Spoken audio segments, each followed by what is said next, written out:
Triple bottom, almost triple bottom something ഇവിടെ form ആയിട്ടുണ്ട്. ഇത് കണ്ടോ, ട്രിപ്പിൾ ബോട്ടമാണ്. ബട്ട് RSI നോക്കുവാണെങ്കിൽ RSI ഹയർ ഹൈ ആണ്, മനസ്സിലായി, ഡൈവർജൻസ് ആണ് ക്രിയേറ്റ് ചെയ്യണത്. RSI ഇവിടെ low, then high, then still high ആണ്, മറ്റേ ലോ ബ്രേക്ക് ചെയ്തിട്ടില്ല RSI. സോ RSIയുടെ സ്ട്രക്ചർ കണ്ടോ, ക്ലിയർ ആവുന്നുണ്ടല്ലോ. ഇപ്പോൾ സ്ട്രക്ചർ ബുള്ളിഷാണ്. ആൻഡ് അവിടെ RSI ആവറേജിൻ്റെ മുകളിലാണ് ഇപ്പോൾ സസ്റ്റെയിൻ ആവുന്നത്. സോ നമ്മൾ RSI നോക്കുകയാണെങ്കിൽ സ്ട്രക്ചർ 1 hour ചാർട്ടിലും ബുള്ളിഷാണ്.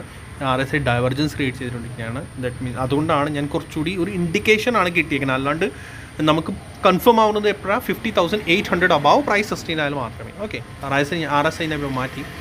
സോ 50,800 അബവ് പ്രൈസ് സസ്റ്റെയിൻ ആയാൽ യു ക്യാൻ ഗോ